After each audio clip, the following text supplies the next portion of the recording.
Russia একটি জাহাজে চুরি করা শস্য বহন করেছে অভিযোগ করে সেটিকে হাইফা বন্দরে ভিড়তে দেওয়ায় ইসরায়েলের উপর ক্ষোভ প্রকাশ করেছে ইউক্রেন।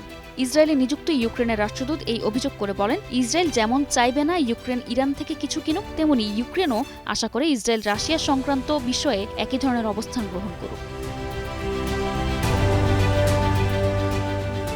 রাষ্ট্রদূতের দাবি, গত ২৭ মার্চ তিনি ইসরায়েলের পররাষ্ট্র মন্ত্রণালয়ের অর্থনৈতিক বিভাগে প্রমাণ জমা দেন যে জাহাজটিতে ইউক্রেন থেকে নেওয়া শস্য রয়েছে। তার অভিযোগ, ইউক্রেনের প্রসিকিউটর জেনারেল আনুষ্ঠানিক অনুরোধের অপেক্ষায় থেকে ইসরায়েল কোনো পদক্ষেপ নেয়নি।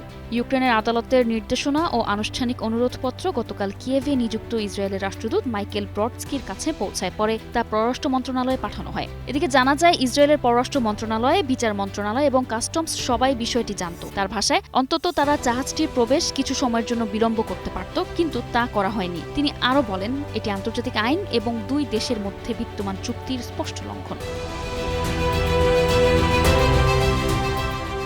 এদিকে ইসরায়েলের প্রধানমন্ত্রী বেনিয়ামিন নেতানিয়াহুর কার্যালয়ে সম্প্রতি দ্বিতীয়বারের মতো ইউক্রেনের প্রেসিডেন্ট ভলোদিমির জেলেনস্কির কার্যালয়ের সঙ্গে যোগাযোগ করেছে। উদ্দেশ্য ছিল দীর্ঘ ১ বছরের বেশি সময় পর দুই নেতার মধ্যে প্রথম ফোনালাপের ব্যবস্থা করা। তবে সময়সূচির কারণ দেখিয়ে জেলেনস্কির কার্যালয় অনুরোধটি আপাতত ফিরিয়ে দিয়েছে, যদিও এ বিষয়ে প্রচেষ্টা এখনো চলছে।